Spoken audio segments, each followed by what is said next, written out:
Hello friends, welcome to the success Kendra. Friends देखिए, इस video में हम लोग बीपीएससी टीचर भर्ती 2023 के लिए एडुटेरिया का जो नया प्रैक्टिस बुक आया हुआ है उसके सेट नंबर 8 को हम लोग डिस्कस करेंगे। यहाँ पर आप देख सकते हैं बीपीएससी प्राथमिक शिक्षक सेट नंबर 8 है। इससे पहले ऑलरेडी मैंने आपको सेट नंबर 1 से लेकर के 7 तक को पूरी डिटेल में कवर करा दिया है। अगर आपने इन वीडियोज़ को नहीं देखा है तो ज़रूर देख लीजिएगा, लिंक आपको आज की इस वीडियो को डिस्क्रिप्शन बॉक्स में मिल जाएगा। चलिए सेशन स्टार्ट करते हैं। फ्रेंड्स प्लीज़ पहले वीडियो को लाइक कर दीजिए और जब सेशन समाप्त होगा तो इसे कम से कम एक ग्रुप में ज़रूर शेयर कर दीजिएगा।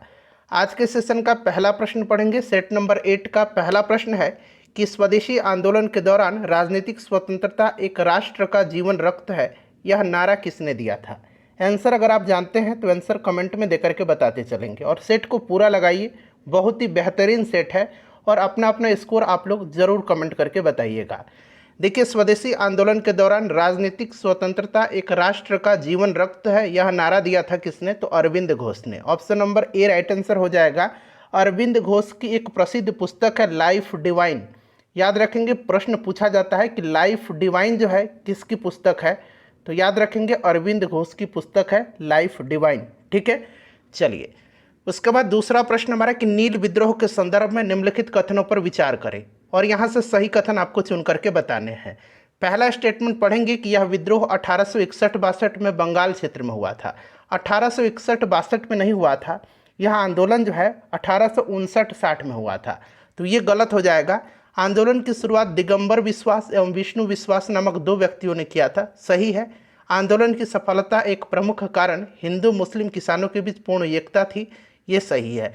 तो सही जो है स्टेटमेंट 2 और 3 है, तो ऑप्शन नंबर बी इसका राइट आंसर हो जाएगा। ठीक है, चलिए बिरसा मुंडा के गुरु कौन थे, तो बिरसा मुंडा के गुरु जो थे ये आनंद पांडे थे।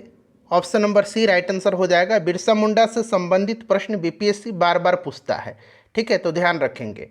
चलिए उसके बाद देखिए, निम्नलिखित में से कौन सुमेलित नहीं है, इसमें से सुमेलित नहीं पूछा गया। देखिए, प्रथम आंग्ल अफगान युद्ध जो है ये लॉर्ड ऑकलैंड के समय में स्टार्ट हुआ था, सही दिया गया है, और यह समाप्त हुआ था लॉर्ड एलनब्रो के समय में। क्लियर, ये सही दिया गया है। प्रथम आंग्ल बर्मा युद्ध लॉर्ड एमहर्स्ट के समय में हुआ था, ये भी सही है। तृतीय आंग्ल मराठा युद्ध ये लॉर्ड हॉर्डिंग प्रथम के समय में नहीं हुआ था, ये जो हुआ था फ्रेंड्स यह किसके समय में हुआ था, तो इसको भी ध्यान रखेंगे, लॉर्ड हेस्टिंग्स के समय में। ठीक है, लॉर्ड हेस्टिंग्स के समय में, तो ये गलत दिया गया है। अंग्रेज़ों द्वारा सिंध विजय ये लॉर्ड एलनब्रो के समय में बिल्कुल जो है ये सही दिया गया है। ठीक है, चलिए लॉर्ड एलनब्रो के समय में ही सिंध को 1843 ईस्वी में पूर्ण रूप से ब्रिटिश साम्राज्य में मिला लिया गया था। नेक्स्ट क्वेश्चन है हमारा कि 1857 की क्रांति के समय भारत का गवर्नर जनरल कौन था। सिंपल सा क्वेश्चन है, लॉर्ड कैनिंग राइट आंसर हो जाएगा। स्वामी विवेकानंद ने शिकागो में आयोजित पार्लियामेंट ऑफ वर्ल्ड रिलीजन्स में किस वर्ष भाग लिया था। विश्व धर्म संसद में इन्होंने भाग कब लिया था, तो 1893 में। अच्छा, स्वामी विवेकानंद जी ने 1897 में रामकृष्ण मिशन की स्थापना किया था। प्रश्न पूछा जाता है कि रामकृष्ण मिशन की स्थापना किसने किया था, तो स्वामी विवेकानंद जी ने। कहाँ पर, तो ये भी याद रखेंगे, सन पूछा जाता है कब, तो 1897 में। चलिए नेक्स्ट क्वेश्चन है हमारा क्वेश्चन नंबर 7 कि अल हिलाल नामक अखबार का प्रकाशन किसके द्वारा शुरू किया गया था। अल हिलाल अखबार का प्रकाशन जो है ये शुरू किया था मौलाना अबुल कलाम आज़ाद जी ने। ये स्वतंत्र भारत के पहले शिक्षा मंत्री हैं, ध्यान रखेंगे। मराठी पत्रिका बहिष्कृत भारत का संबंध है, तो बहिष्कृत भारत का संबंध जो है ये किससे है, तो भीमराव अंबेडकर जी से है। अच्छा, भीमराव अंबेडकर जी ने, आपको याद होगा कि बहिष्कृत हितकारिणी सभा की स्थापना किया था। प्रश्न बनता है कि बहिष्कृत हितकारिणी सभा की स्थापना किसने किया था, तो बाबा साहेब अंबेडकर ने। नेक्स्ट क्वेश्चन है कि लिनलिथगो आयोग का उद्देश्य था। अब यहाँ पर ध्यान दीजिए, देखिए लिनलिथगो आयोग का गठन जो है ये कब किया गया था, ये भी बन सकता है प्रश्न। तो 1928 में इसका गठन किया गया था। उस समय वायसराय लॉर्ड इरविन था। कौन था उस समय वायसराय, लॉर्ड इरविन था। और इसका उद्देश्य जो था ये राइट आंसर भारतीय कृषि में संकट से संबंधित, option number D correct answer हो जाएगा। चलिए क्वेश्चन नंबर 10 कर लेंगे। यहाँ से है कि निम्नलिखित में से कौन सा सही सुमेलित नहीं है। सही सुमेलित नहीं है मुजफ्फरपुर बम कांड, खुदीराम बोस और प्रफुल्ल चाकी थे इसमें, आपको याद होगा ये सही दिया गया है। ठीक है, दिल्ली षड्यंत्र केस रास बिहारी बोस सही है। नासिक षड्यंत्र केस वारेंद्र घोष नहीं। देखिए, नासिक के मजिस्ट्रेट जैक्सन की हत्या 1909 में अनंत कन्हारे ने किया था, तो ये अनंत कन्हारे हो जाएगा, ये गलत है। रैंड मर्डर केस चापेकर बंधु, ये सही दिया गया है। तो पूछा गया सुमेलित नहीं है, तो ऑप्शन सी राइट आंसर हो जाएगा। उसके बाद देखिए भारतीय राष्ट्रवाद का उत्प्रेरक कहा जाता है। उत्प्रेरक भारतीय राष्ट्रवाद का किसको कहा जाता है? तो फ्रेंड्स ये लॉर्ड कर्जन को कहा जाता है, ठीक है, लॉर्ड कर्जन को। नेक्स्ट क्वेश्चन है हमारा कि गोलमेज सम्मेलन का आयोजन किया गया था। अच्छा, गोलमेज सम्मेलन 3 राउंड टेबल कॉन्फ्रेंस हुए थे, 3, ठीक है। कांग्रेस दूसरे में भाग लिया था, जिसमें महात्मा गांधी जी ने कांग्रेस का प्रतिनिधित्व किया था। क्लियर है, याद रहेगा। पहला 1930 में हुआ था, दूसरा 1931 में हुआ था और तीसरा 1932 में हुआ था। चलिए देखिए, भारत के भावी संविधान पर चर्चा करने के लिए ये सही है, भारत के लिए एक डोमिनियन स्टेट्स के कार्यान्वयन पर चर्चा करने के लिए ये गलत है, ठीक है। डॉक्टर भीमराव अंबेडकर ने अछूतों के लिए अलग निर्वाचन मंडल की मांग की, ये सही दिया गया है। तीनों गोलमेज सम्मेलन जो हुआ था उस समय ब्रिटेन का प्रधानमंत्री रैमजे मैकडोनाल्ड था, जिसने सांप्रदायिक पंचायत की घोषणा किया था, आपको याद भी होगा अच्छी तरह से, ठीक है। तो 1 और 3 इसका राइट आंसर हो जाएगा, ऑप्शन नंबर सी। चलिए अगला प्रश्न है कि भारत में गांधी जी द्वारा स्थापित पहला आश्रम था, भारत में पूछा गया है। भारत में गांधी जी द्वारा स्थापित पहला आश्रम जो था ये आपका कोचराब आश्रम अहमदाबाद के पास में, option number A right answer हो जाएगा। कोचराब आश्रम 1915 में गांधी जी ने इसकी स्थापना किया था। नेक्स्ट क्वेश्चन हमारा कि जालियांवाला बाग नरसंहार के विरोध में निम्नलिखित में से किसने वायसराय की कार्यकारिणी परिषद की सदस्यता से इस्तीफा दे दिया था? जालियांवाला बाग हत्याकांड 13 अप्रैल 1919 को, डेट सहित आपको याद रखना है, अमृतसर में। क्लियर।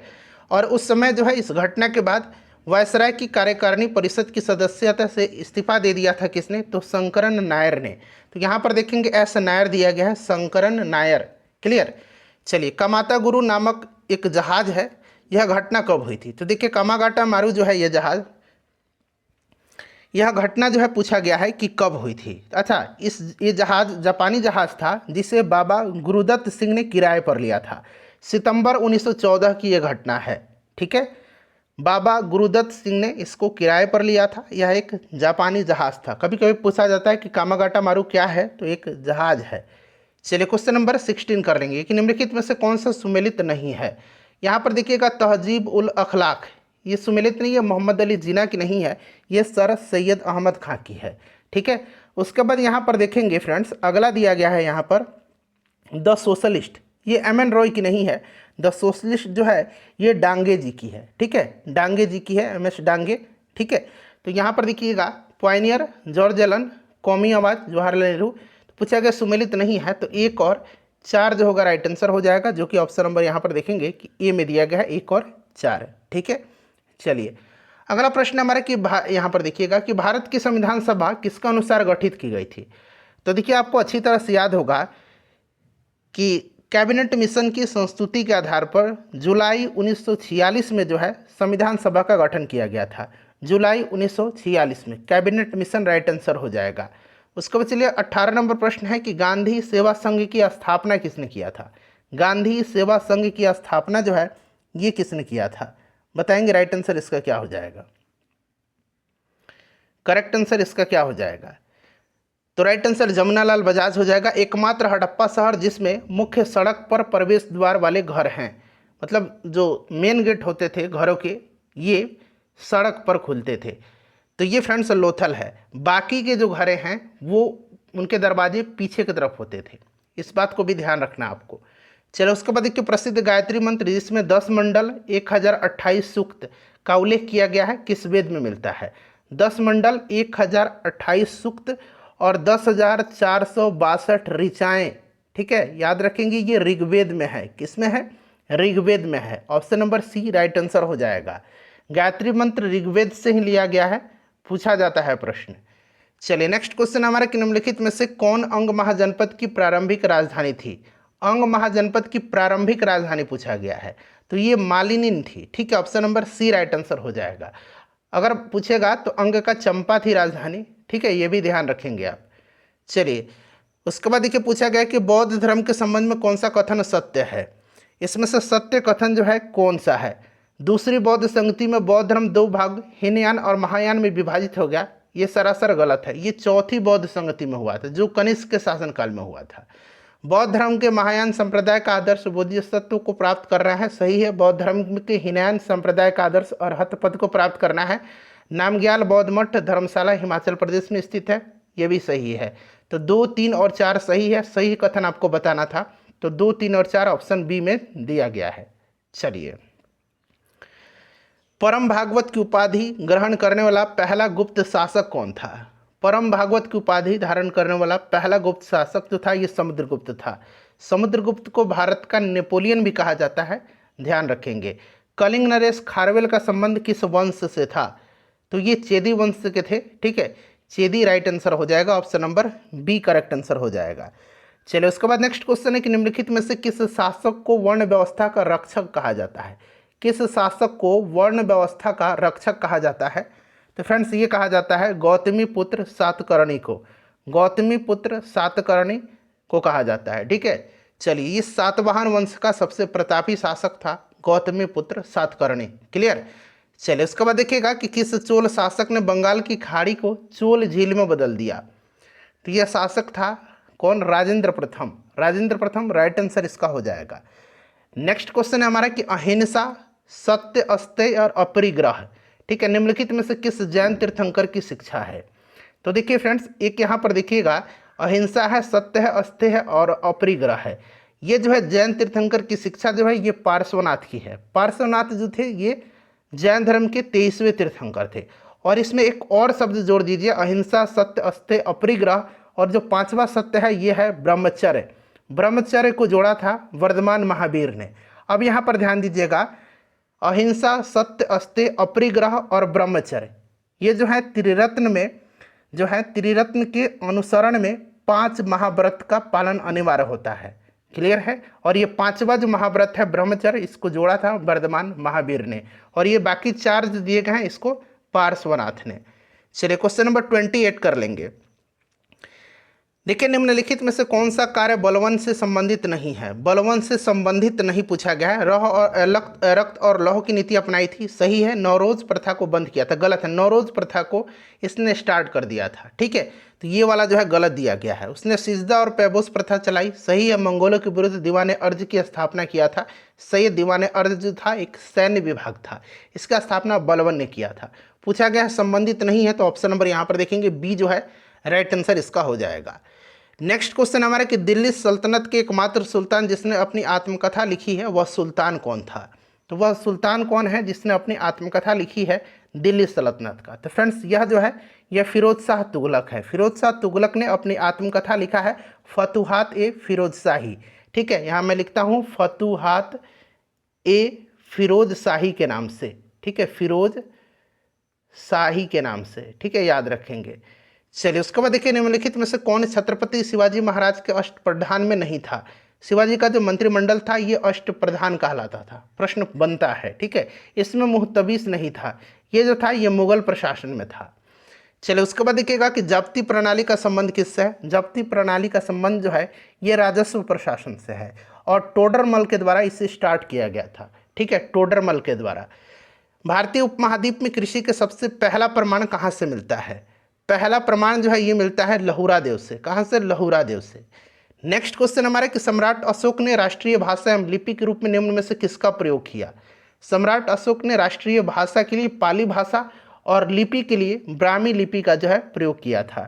तो राइट आंसर इसका क्या हो जाएगा? पाली भाषा और ब्राह्मी लिपि। नेक्स्ट हमारा कि प्रसिद्ध नाटक मृक्षकटिकम किसने लिखा है? मृक्षकटिकम जो है यह लिखा है शूद्रक ने। अच्छा, मुद्रा राक्षस किसने लिखा है? मुद्रा राक्षस किसने लिखा है? तो ये मुद्रा राक्षस को लिखा है विशाख दत्त ने। ये भी प्रश्न बनता है, ठीक है। भारत का मैनचेस्टर किसको कहा जाता है? भारत का मैनचेस्टर कहा जाता है अहमदाबाद को, ठीक है। और दक्षिण भारत का मैनचेस्टर पूछेगा तो कोयम्बटूर को कहा जाता है। भारत में राष्ट्रीय आय की गणना कौन करता है? राष्ट्रीय आय की गणना कौन करता है? तो फ्रेंड्स, ये करता है राष्ट्रीय सांख्यिकी कार्यालय के द्वारा, ठीक है। चलिए, 2011 की जनगणना के अनुसार भारत में सबसे अधिक शहरी जनसंख्या निम्न में से किस राज्य में है? निम्न में से किस राज्य में है? तो राइट आंसर इसका क्या हो जाएगा? महाराष्ट्र हो जाएगा। गेहूं का वानस्पतिक नाम पूछा गया है। गेहूं का वानस्पतिक नाम क्या है? तो गेहूं का वानस्पतिक नाम जो होता है ये होता है ट्रिटिकम एस्टिवम, ठीक है। यहाँ पर देखिए ट्रिटिकम एस्टिवम होता है, option number B right answer हो जाएगा। चलिए फ्रेंड्स, प्लीज़ वीडियो को लाइक कर दीजिएगा। मैं प्रयास करता हूं कि आपको मैं डिटेल में बताते चलूं ताकि आपको भी कुछ फ़ायदा हो, ठीक है। सो प्लीज़ एक लाइक आपका मोटिवेट करता है मुझे, लाइक करेंगे और मुझे कुछ भी नहीं चाहिए। चलिए 39 नंबर है कि संगीत कला अकादमी की स्थापना किस वर्ष हुआ था। संगीत कला अकादमी की स्थापना 1953 में हुआ था। कब? 1953 में। उसके बाद देखिए, ब्रेल लिपि के मोटे कागज़ पर उभरे हुए बिंदु बने होते हैं, यह लिपि आधारित होती है। अच्छा, एक होता है ब्रेल दिवस कब बनाया जाता है, ब्रेल लिपि दिवस, ठीक है। तो ये 4 जनवरी के दिन मनाया जाता है, ठीक है। विश्व ब्रेल दिवस मनाया जाता है 4 जनवरी के दिन। तो ये कितने बिंदुओं पर? तो राइट आंसर इसका 6 बिंदुओं पर यह आधारित होता है। चलो उसके बाद देखिए, प्राथमिक स्तर पर भाषा सिखाने की सर्वश्रेष्ठ विधि क्या है। प्राथमिक स्तर पर भाषा सिखाने की सर्वश्रेष्ठ विधि है बच्चों को भाषा का प्रयोग करने के विविध अवसर देना। Option number D right answer हो जाएगा। उसके बाद देखिएगा कि प्राथमिक स्तर पर शिक्षा का माध्यम होना चाहिए। तो प्राथमिक स्तर पर शिक्षा का माध्यम बच्चों की मातृभाषा होनी चाहिए। उसके बाद देखिएगा कि पाठ के अंत में अभ्यास और गतिविधियां देने का उद्देश्य क्या है। तो राइट आंसर इसका क्या हो जाएगा? बच्चों को अभिव्यक्ति के अवसर देना, ठीक है। Option number A right answer हो जाएगा। उसके बाद देखिए, भारत द्वारा विकसित पहले 5G सक्षम ड्रोन को क्या नाम दिया गया है। तो फ्रेंड्स ये नाम दिया गया स्काई हॉक। क्या नाम दिया गया है? स्काई हॉक दिया गया है।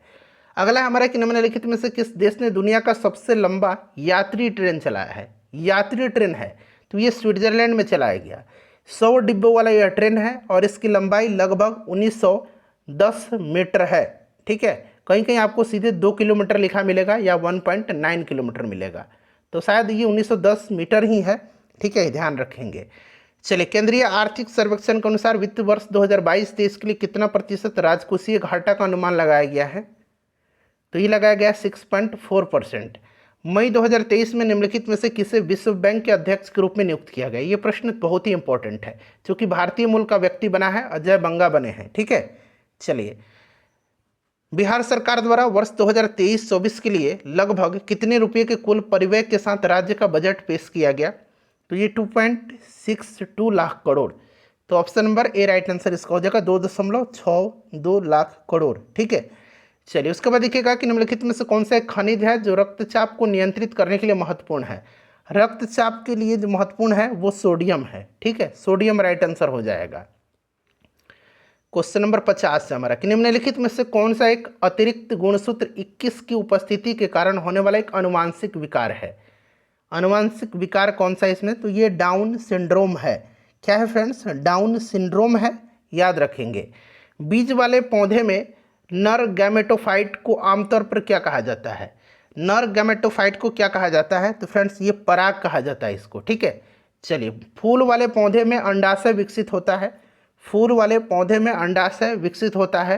फल, ठीक है, फल। ऑप्शन नंबर फल विकसित हो जाता है अंडाशय से। चलिए, उसके बाद देखिए, निम्नलिखित में से कौन सा प्रकाश संश्लेषण की प्रकाश रासायनिक क्रिया का उत्पाद है। राइट आंसर इसका क्या होगा? तो राइट आंसर इसका ऑक्सीजन हो जाएगा, ठीक है। चलिए, अगला प्रश्न हमारा कि निम्नलिखित में से कौन पौधे में अलैंगिक प्रजनन की विधि नहीं है। तो इसमें से आपका वनस्पति प्रसार है, विखंडन है, निषेचन नहीं है। ऑप्शन नंबर सी हो जाएगा, निषेचन। चलिए, निम्नलिखित में से कौन सी नींद की बीमारी है स्लीपिंग सिकनेस का लक्षण है। तो काले चकत्ते, बुखार भी है, खुजली भी है। तो एक से अधिक इसका राइट आंसर हो जाएगा। निम्नलिखित में से किसकी वेदन क्षमता एवं आयनन क्षमता सबसे अधिक होती है। वेदन क्षमता शायद आप लोगों को याद होगा, वेदन क्षमता गामा किरण की सबसे ज़्यादा होती है और आयनन क्षमता अल्फा किरण की सबसे ज़्यादा होती है, दोनों ध्यान रखेंगे। तो वेदन क्षमता गामा का, ठीक है, यहाँ पर देखिए गामा किरण का, और आपका अल्फा किरण का जो है आयनन क्षमता अधिक होती है, ठीक है। चलिए, उसके बाद नेक्स्ट क्वेश्चन कर लेंगे कि जरा दृष्टि दोष को दूर करने के लिए कौन सा लेंस जो है प्रयोग किया जाता है। तो बाईफोकल लेंस का इस्तेमाल किया जाता है। लूसेंट में आप पढ़ेंगे तो आपको मिल जाएगा, ठीक है। प्रकाश वर्ष किसकी इकाई है। तो प्रकाश वर्ष दूरी की इकाई है। प्रकाश वर्ष दूरी की इकाई, दूरी की सबसे बड़ी इकाई क्या है। तो ये पारसक है। ये भी प्रश्न पूछा जाता है। एक पारसक बराबर कितना होता है। एक पारसक बराबर 3.26 लाइट ईयर यानी कि प्रकाश वर्ष होता है। चलिए, उसके बाद देखिए, आधुनिक आवर्त सारणी में कितने वर्ग और कितने आवर्त हैं ये पूछा गया, यानी कि कितने ग्रुप हैं और कितने पीरियड हैं। कितने ग्रुप हैं तो 18 ग्रुप हैं, और पीरियड यानी कि आवर्त कितने हैं तो 7 हैं। चलिए, उसके बाद देखिएगा कि अशुद्धियों की उपस्थिति किसी पदार्थ के गलनांक को कैसे प्रभावित करती है। राइट आंसर इसका हो जाएगा अशुद्धियों की उपस्थिति में गलनांक जो होता है ये क्या होता है, बढ़ जाता है, घट जाता है, या उस पर कोई प्रभाव नहीं पड़ता है, गलनांक घट जाता है। ठीक है, ऑप्शन ए राइट आंसर हो जाएगा। उसके बाद चलिएगा कि निकट दृष्टि दोष को ठीक करने के लिए किस प्रकार का लेंस का प्रयोग किया जाता है। तो निकट के लिए जो है अवतल लेंस का प्रयोग किया जाता है और दीर्घ के लिए उत्तल लेंस का। वह उपकरण का नाम क्या है जो ध्वनि तरंगों को विद्युत संकेत में परिवर्तित करता है, ध्वनि को विद्युत में। तो ध्वनि को विद्युत में माइक्रोफोन कर देगा। ठीक है, माइक्रोफोन। उसके बाद देखिए ग्लूकोज के एक अणु में ऑक्सीजन के निम्नलिखित में से कितने परमाणु पाए जाते हैं। ग्लूकोज का फॉर्मूला अगर आपको याद होगा C6H12 और O6। अब यहाँ से देखिए कितना आसानी से आप बना लेंगे। ग्लूकोज के एक अणु में ऑक्सीजन के निम्नलिखित में से कितने परमाणु पाए जाते हैं। ऑक्सीजन के कितने हैं भाई, यहाँ पर देखिए 6 हैं। कार्बन के कितने हैं, कार्बन के भी 6 हैं। हाइड्रोजन के कितने हैं, हाइड्रोजन के 12 हैं। अब प्रश्न जो भी बनेगा आप बना लेंगे। चलिए, लोहे के जंग लगना निम्नलिखित में से कौन सी अभिक्रिया है। तो देखिए लोहे पर जंग से बचने के लिए उसका गैल्वेनाइजेशन किया जाता है। ठीक है, गैल्वेनाइजेशन, और उस पर हम लोग जिंक की परत चढ़ाते हैं, जस्ता की परत, आपको याद है ना। चलिए, कौन सी अभिक्रिया के कारण होती है लोहे पर जंग लगना। तो एक ऑक्सीकरण की अभिक्रिया के कारण, ऑक्सीकरण के कारण हो जाएगा। उसके बाद देखिएगा कि हृदय की धड़कन को नियंत्रित करने के लिए निम्नलिखित में से किस खनिज की आवश्यकता होती है।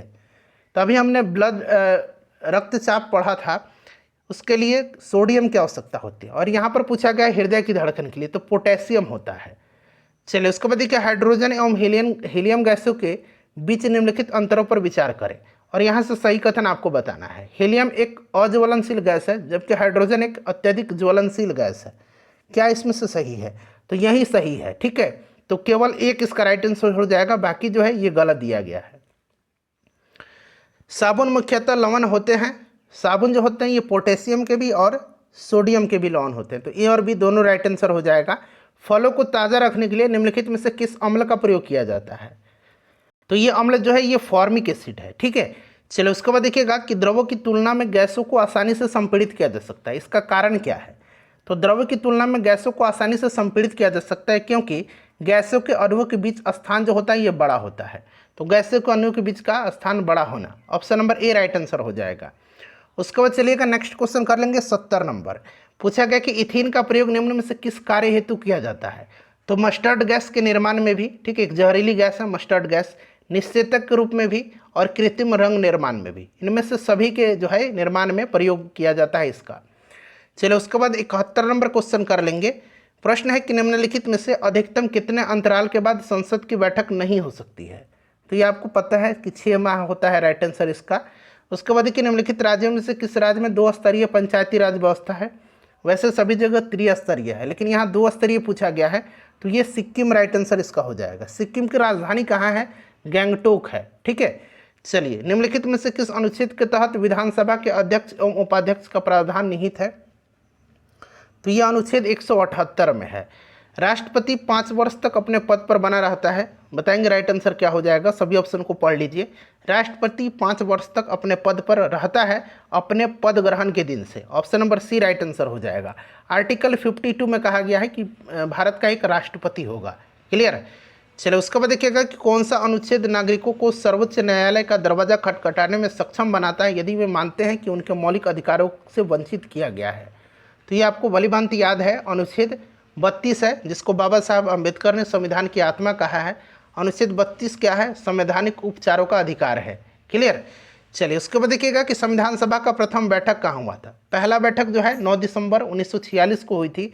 कहाँ पर, तो दिल्ली के काउंसिल चैम्बर के पुस्तकालय भवन में।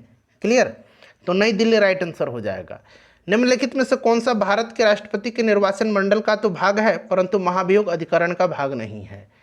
तो राइट आंसर इसका आप मुझे सोच समझ करके बताएंगे।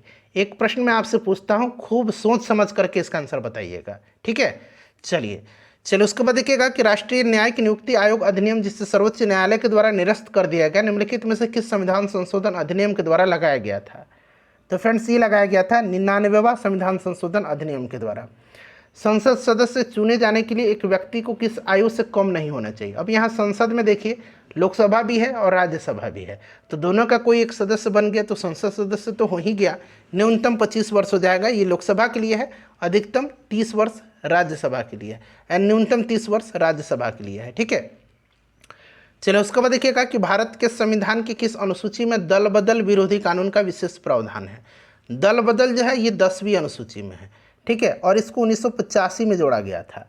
चलिए उसके बाद नेक्स्ट क्वेश्चन हमारा कि निम्नलिखित में से किसे 1931 में कांग्रेस के कराची अधिवेशन के लिए मौलिक अधिकारों पर प्रस्ताव का मसौदा तैयार किया था, किसने? तो ये किया था पंडित जवाहरलाल नेहरू जी ने, ठीक है। Option number B right answer हो जाएगा। पंचायती राज व्यवस्था के संवैधानिकरण हेतु 64वां संविधान संशोधन विधेयक किस प्रधानमंत्री के कार्यकाल में लाया गया था?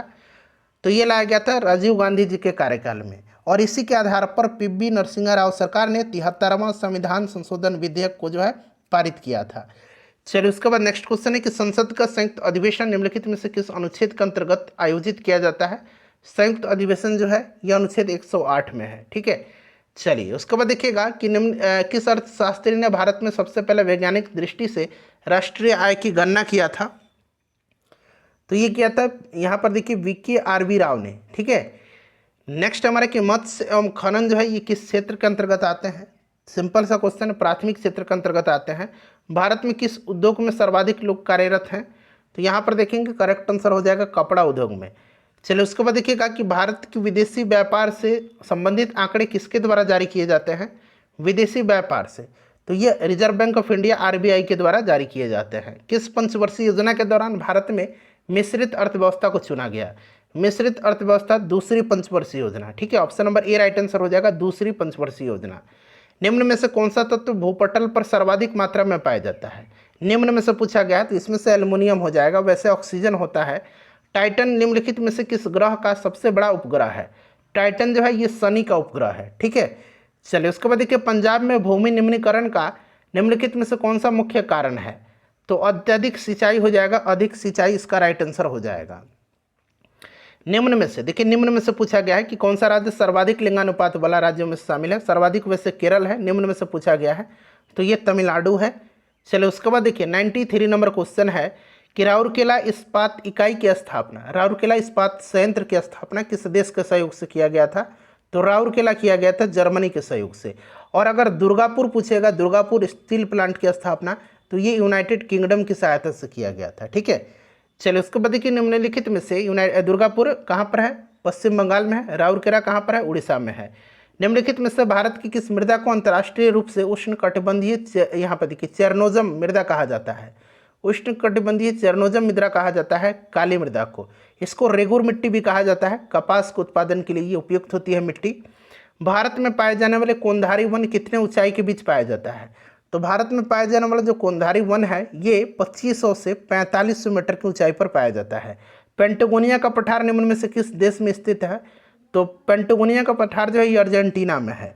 अर्जेंटीना में जो है पंपास घास का मैदान है, इसे भी आप याद रखेंगे, पंपास अर्जेंटीना में है। चलिए 97 नंबर है कि निम्नलिखित में से कौन सा कार्य पेड़ पौधों का नहीं है? तो इसमें से पेड़ पौधों का कार्य नहीं है वायु प्रदूषण, वायु को शुद्ध करते हैं, ठीक है।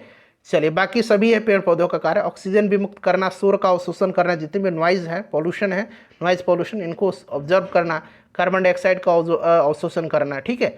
चलिए रियो डी जेनेरियो में संपन्न अंतर्राष्ट्रीय सम्मेलन था, तो इसमें से संयुक्त राष्ट्र पर्यावरण एवं विकास सम्मेलन हो जाएगा। रियो डी जेनेरियो ब्राजील में है। चलिए उसके बाद आखिरी क्वेश्चन है राष्ट्रीय पर्यावरण अभियांत्रिकी शोध संस्थान नीरी कहाँ अवस्थित है? ये प्रश्न कई बार मैंने कराया है, नागपुर में है। 100 क्वेश्चन है विश्व मौसम विज्ञान संगठन का मुख्यालय, तो ये स्विट्जरलैंड के जेनेवा में है। फ्रेंड्स 101 से लेकर के 120 तक में मैथ रीजनिंग के प्रश्न हैं, हम लोग 100 प्रश्न ही कवर करते हैं। फ्रेंड्स प्लीज़ अपने स्कोर बता दीजिएगा और वीडियो को लाइक और शेयर कर दीजिए।